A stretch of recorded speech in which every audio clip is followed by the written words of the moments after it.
on commence une nouvelle saga. Cette saga, ça va être autour du thème du NFP 2027.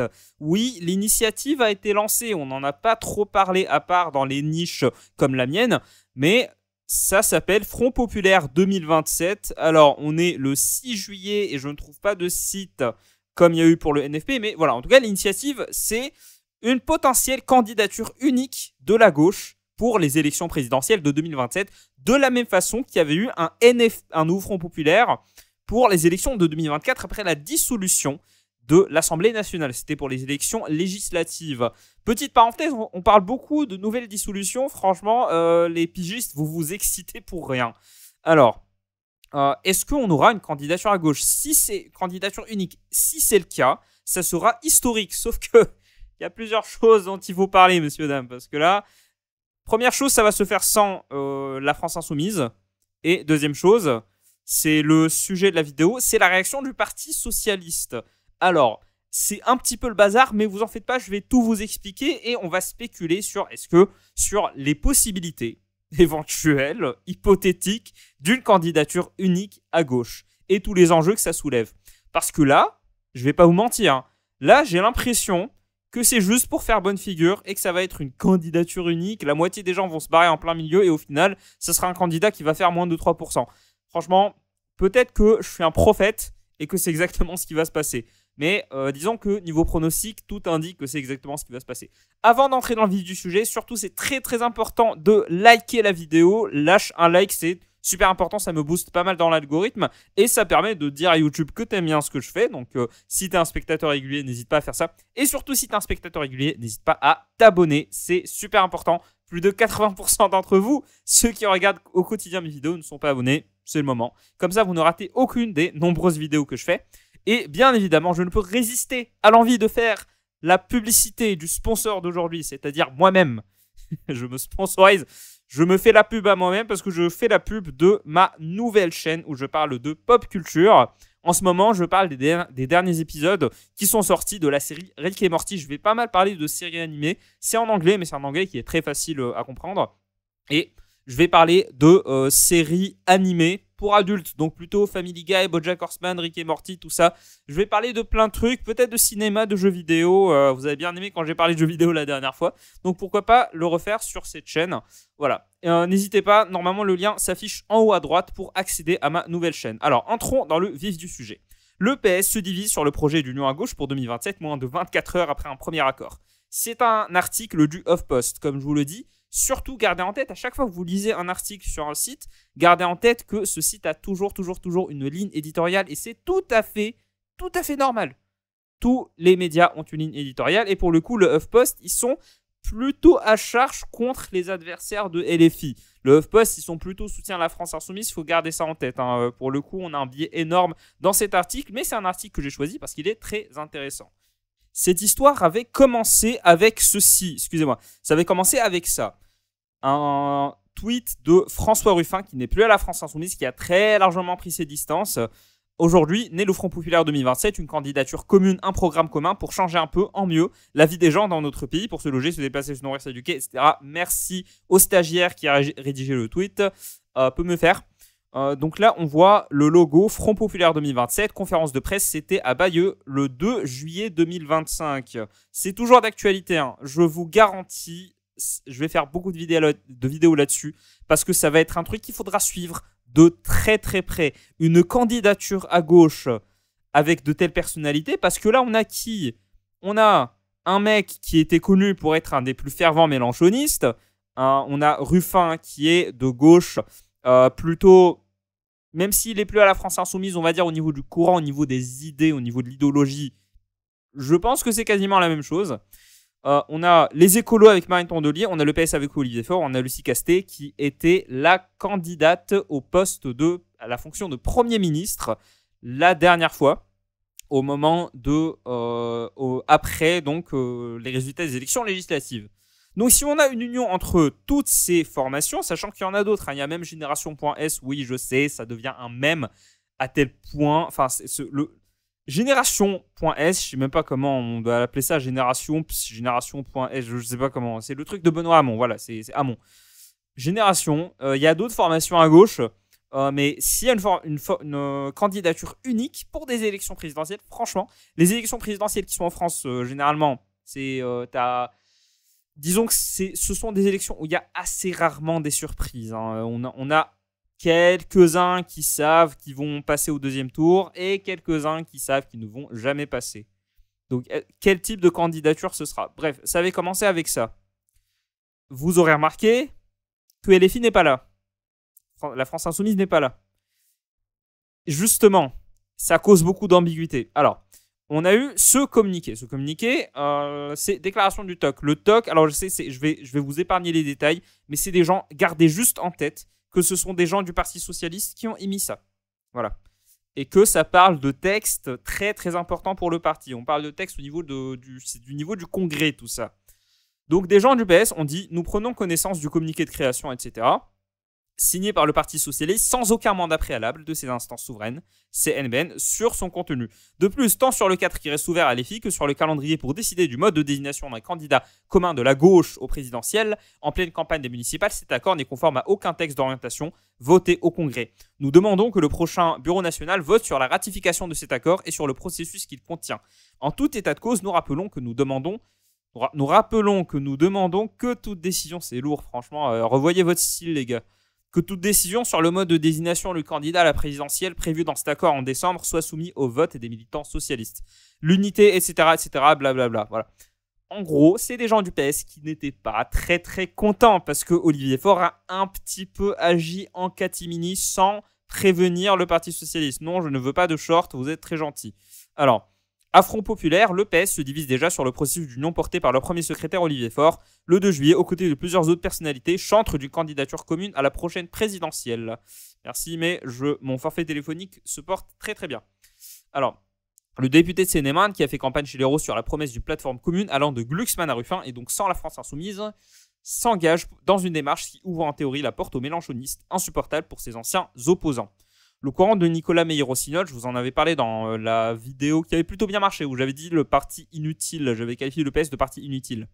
Estime effectivement que leur numéro 1 n'avait aucun mandat préalable pour mener des discussions, encore moins pour toper avec Lucie Castet, Marine Tondelier et consorts sur les contours que ce rassemblement doit prendre. Tant sur le cadre qui reste ouvert à l'EFI que sur les calendriers pour décider du mode de désignation d'un candidat commun de la gauche au présidentiel en pleine campagne, des municipales, cet accord, etc. On a déjà lu ça, c'est pas très utile.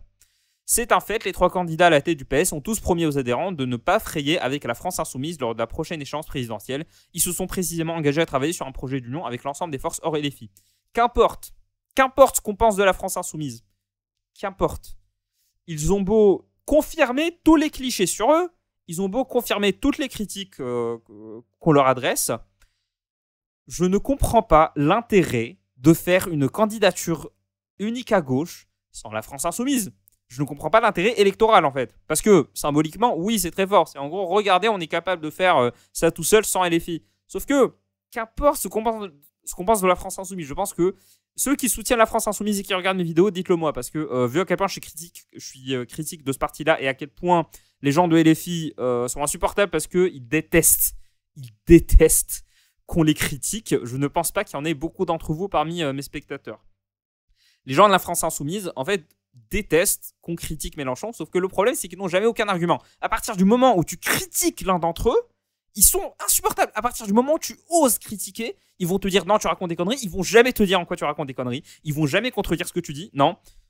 Ils vont juste te traiter de RN. Voilà. Moi, en une journée, je suis passé de PS à RN et de RN à PS et de PS à Macron. Franchement, je suis quelqu'un de très très ouvert d'esprit, visiblement. Donc, c'est marrant parce que je vois ça avec aucun autre parti. Hein. J'ai beau cracher sur tous les partis de la planète, il n'y en a pas un qui est aussi insoutenable que... pardon, il n'y en a pas... Il n'y a pas de base de supporters qui soit aussi insoutenable que ceux de la France Insoumise, franchement. Corrigez-vous les gars, parce que vous êtes insupportables et vous confirmez les critiques dessus. En fait, on a l'impression que dès qu'on critique le chef... là ça passe pas, non, il faut se taire. Dans ce cas-là, quel genre de président ça sera? Si Mélenchon est président, quel genre de soutien il aura? Franchement, ça fait peur les gars, vous faites peur. Je déteste la psychose autour de la France Insoumise, je ne pense pas que ce soit un parti de gros soviétiques qui veulent rétablir les goulags, mais quand même, les gars, arrêtez avec le culte du chef, ça vous porte préjudice. Du coup, Ce que je suis en train de vous dire, c'est pas totalement hors sujet parce que la France Insoumise déteste qu'on leur fasse concurrence. Ils ne veulent pas de primaire. C'est les seuls à gauche qui ne veulent pas de primaire. Tout le monde veut une primaire sauf eux. Parce qu'ils savent qu'il y a quand même une chance non négligeable que ça ne soit pas quelqu'un de la France Insoumise qui soit choisi. Alors que s'ils s'engagent dans une candidature commune, ça sera avec tout le monde, y compris les très très très nombreux supporters de la France Insoumise qui restent aujourd'hui, je pense, en termes de candidats à gauche. La France Insoumise n'est pas du tout négligeable. Alors, on va poursuivre l'article. Le mouvement lancé mercredi soir à Bagneux par Lucie Castet, etc., n'exclut nullement le mouvement de gauche radicale au centre des enjeux à gauche depuis des mois, pour l'instant en tout cas. La porte est toujours ouverte à toutes les forces de gauche ou se reconnaissant comme telles. Aucun problème à accueillir toutes celles et ceux qui le souhaitent à gauche sur la base de notre projet, même la France Insoumise. Dans les faits, et là l'article est très très très lucide, dans les faits, la probabilité de voir le mouvement fondé par Jean-Luc Mélenchon rejoindre la marche unioniste est quasi nulle. C'est complètement vrai. Lui, comme Raphaël Glucksmann de l'autre côté de la gauche, sont tentés par une aventure solitaire pour imposer in fine un vote utile autour de leur personnalité. Mais pour les unionistes, l'essentiel n'est pas là. Ouvrir soigneusement la porte aux autres permet, comme le disait Yannick Jadot il y a peu, de faire porter le missigri de la division aux autres, quitte à multiplier les contorsions et à diviser les partis qui veulent réellement l'union. Le courant de Nicolas Meyer-Rossignol, accusant Olivier Faure de premier reniement, réclame un vote lors d'une prochaine réunion de l'état-major socialiste pour valider ou non la démarche de leur chef. Pour le coup, je vous en avais parlé dans des précédentes vidéos, mais le PS est un petit peu en crise vis-à-vis de la position à prendre par rapport à la France Insoumise. Aujourd'hui, LFI, c'est un parti qui est quand même central à gauche. On ne peut pas nier le fait que c'est un parti central et qu'on ne peut pas faire grand-chose, malheureusement, sans eux. Je dis malheureusement si j'étais quelqu'un qui n'était pas de LFI. Si j'étais quelqu'un de gauche de LFI, pour le coup, je trouverais ça bizarre de s'allier avec tous ces partis-là, sauf que l'avait déjà fait en fait. Le NFP, pourquoi est-ce qu'il n'y aurait pas la même dynamique? Moi, je m'en fiche. Franchement, je ne suis pas du tout de soutien de la France Insoumise, ni de aucun de ces partis-là. En fait, je déteste tous les partis, tout simplement. Je déteste tous les politiciens, sans exception. Mais je pense que c'est assez compréhensible de parler de ça.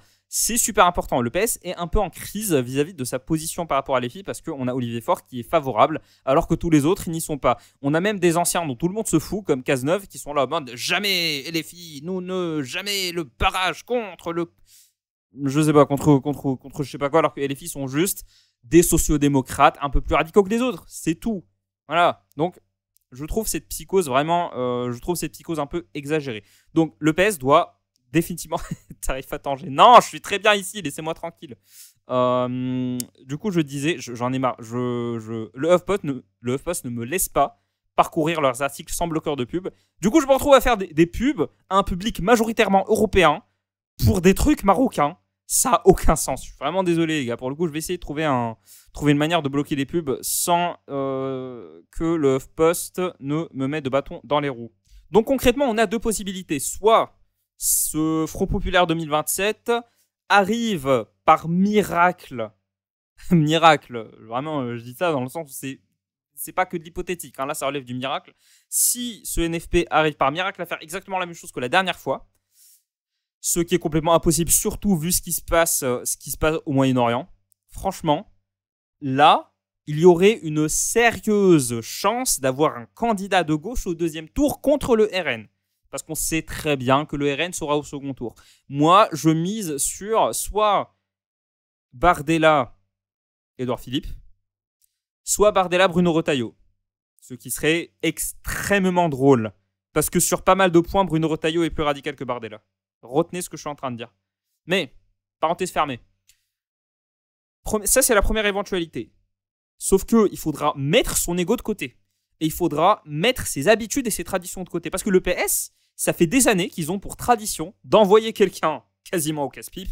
Sauf que c'est un casse-pipe où il n'y a pas de casse et il n'y a pas de pipe. Parce que il se passe rien. C'est juste on envoie quelqu'un pour symboliquement. Voilà, on envoie quelqu'un pour représenter le PS de façon symbolique. Sauf que voilà, je ne pense pas que cette éventualité va voir le jour. Justement, deuxième éventualité, c'est on va faire une candidature unique, sans la France Insoumise, sans Glucksmann, sans beaucoup de personnalités, sans compter, et je compte même pas ceux qui vont se barrer en plein milieu. On va se retrouver avec quelques personnalités qui seront là en mode le nouveau Front Populaire 2027 fait 2%. Voilà, je pense que c'est ce qui va se passer.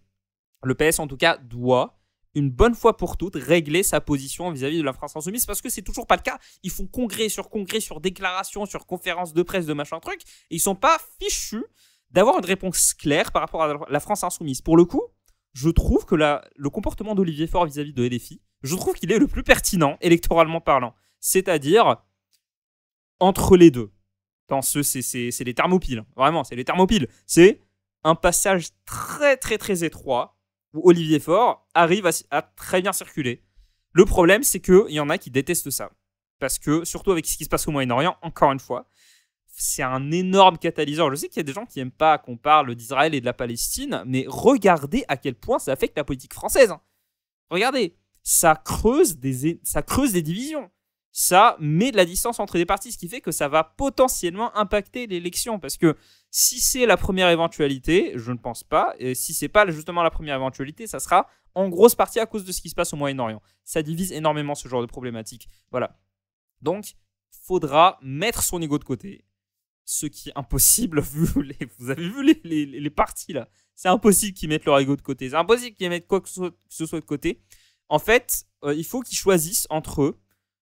On va être pragmatique, on va mettre de côté des luttes de couloir, des querelles de couloir, ou alors on s'en fiche, quitte à être symbolique, on va faire un front populaire qui va faire 2%.